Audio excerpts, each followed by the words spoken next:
6:22, 29 degrees. Welcome back to Daybreak. 76 years ago today, the Japanese bombed Pearl Harbor. The date, December 7th, 1941. It would propel the U.S. into World War II and put our state on high alert. In this week's Storytime with Aunt Phil, author Laurel Bill tells us about the Native Alaskans who immediately stepped up to defend our shores. From the beaches of Bristol Bay to the far corners of Bethel, Kotzebue, and what was then Barrow. When the U.S. government came calling, Alaska natives came out in droves to help protect Alaska. And Laurel, how did this defensive strategy come into play?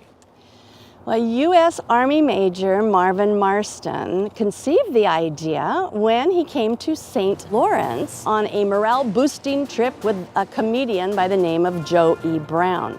Marston noticed that all the white men had left the island except for the schoolteacher, and that the 700 natives living in Gambell and Savoonga were quite nervous about a possible invasion by the Japanese. When Marston learned that a crew from a Japanese vessel had indeed come ashore recently and spent several days on the island, he thought perhaps it would be a good idea to try and organize some of our native people to patrol and watch the coastline. Well, his idea didn't get anywhere with his superiors, but he found a staunch supporter in then Territorial Governor Ernest Gruening. What was it about the plan that he liked so much? Well, Gruening and Marston knew that our Alaska Native people were very adept hunters and that most of them were excellent shots. So they thought perhaps they could get our native people to patrol western Alaska coastline and be the eyes and ears of the Army. Well, Marston traveled along 5,200 miles of coastline to personally ask the natives if they would join this force. Now, about 6,000 were contacted, and even though there was no money to pay them and equipment was in very short supply, they had 100% enlistment. Now, these became the original Eskimo Scouts. Being great hunters and a good shot is one thing, but I'm assuming they probably also need some military training on top of it?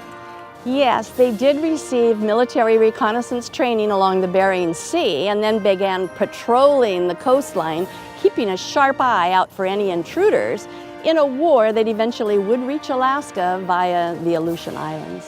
So this guard lasted 6 years more or less before eventually disappearing? Yeah, the Territorial Guard was disbanded in 1947 with no fanfare for these brave people who proudly wore World War I uniforms that also had a gold patch with stars of the Big Dipper on it. But then in 2004, the military finally recognized them and gave them official military discharge papers. And those that qualified could also receive a headstone, a U.S. flag, and burial in a national cemetery. 100% of those people asked to volunteer said, I'm in. That's pretty amazing. No military, just I'll do it. Mm-hmm. What do I need to do to defend my land? Yeah. We're there.